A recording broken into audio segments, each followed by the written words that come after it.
келген мейман өзінің өмірінен бір уақия айтады. Өмірімде еш ұмытпайтын уақия. Қызық па бірақ. Аппаратурщик болып жүрдім ғой. Арыстанбек Асқаровпен бір тойға бардық аппаратурщикпен. Колонканың қастарында тұрсам, жаңағы тойхананың иесі сәл бір күн бұрын тойлап бастап жіберген ба деді. Деп бір қарап шықты да полный. Сөйтіп мені көріп қалды да анаманда иса істемей тұрған. Сөйтіп Не қылсам?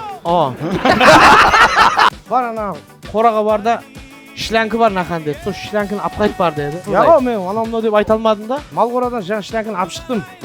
Сөйтіп ағамнан алып шықтым десем, оны не қыламын мен? Бар кранға не қылды, намаларға су сеу деді да. Жаңа ағам мен ізімнен қалмады.